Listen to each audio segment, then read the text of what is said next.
The Lost Mermaid, Chapter 25, Frank's Perspective.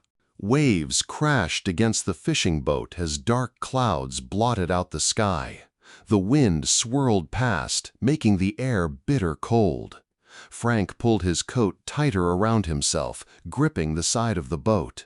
He stared hard over the edge into the water, searching, his mind whirling faster than the barreling wind.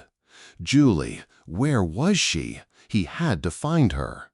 "I don't see anything," Shane said behind him, raising his voice over the sound of the raging sea.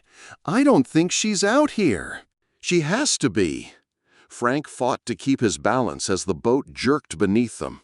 Another wave splashed water into the boat. Frank knew how bad it would be to get wet right now, but he didn't care. The ocean was deathly cold and the undertow deadly, but he refused to give up.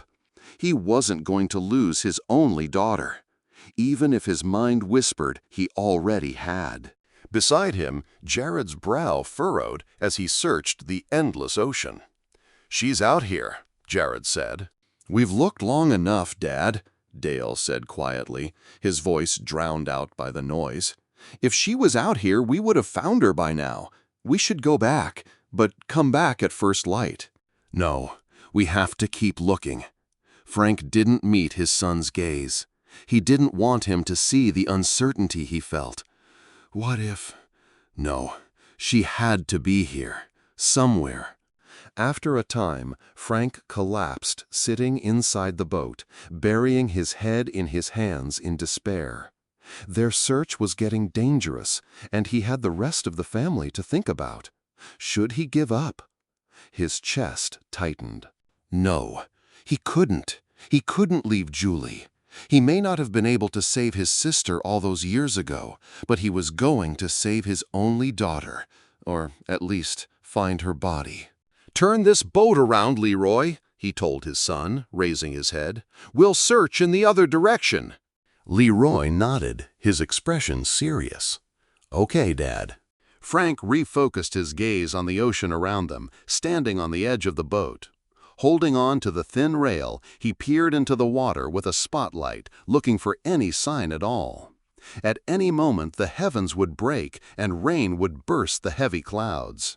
He glanced up as lightning ripped across the horizon, followed by a crash of thunder.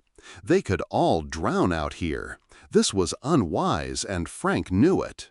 He tightened his fingers on the railing, holding himself firmly as the boat jerked again, harder this time.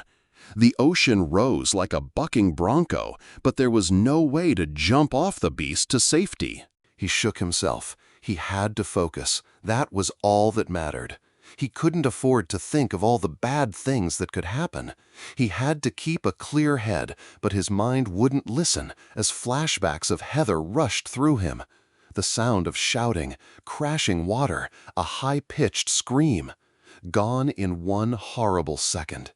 He remembered his crushing grief and how he never wanted to feel it again. The pain, the sorrow, the days he'd spent holding it all back.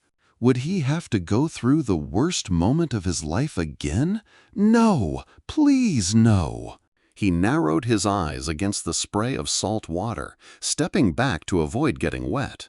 Then he stared hard into the waves. He thought he saw a dark movement, a shape so huge it scared him, moving through the deep. He stared harder. The scene sharpened. A white oval, smudges of red. A face looking up to meet his gaze, the eyes wide. Could it be Julie? He whispered aloud, shaking his head to clear it. There she was, looking like a fallen angel needing rescue. No, this wasn't a hallucination. This was real. His daughter was right there, and she was drowning. Panic overtook him. She would be gone just like his sister. He couldn't let this happen. No, not for anything. Tying a rope around his waist, he dived over the railing into the frigid water, aiming for her. "Dad, no!" he heard Shane shout as he hit the water. Then, cold shock. The air was immediately sucked from his lungs as he sank down. It was colder than anything he'd ever felt. His body shivered violently. The rope around him snapped, and he was wrenched away from the boat's safety into the sea's unforgiving arms. Cold terror crashed over him as he caught sight of a massive, shadowy figure looming before him. Despite his urgent need for air, the merciless undertow ensnared him in its grip, leaving him disoriented and confused. Even if he knew which way to kick, his limbs seized and he couldn't swim. Finally, succumbing to the forces of the ocean, he swallowed salt water, and his vision darkened. Everything went black as he lost consciousness.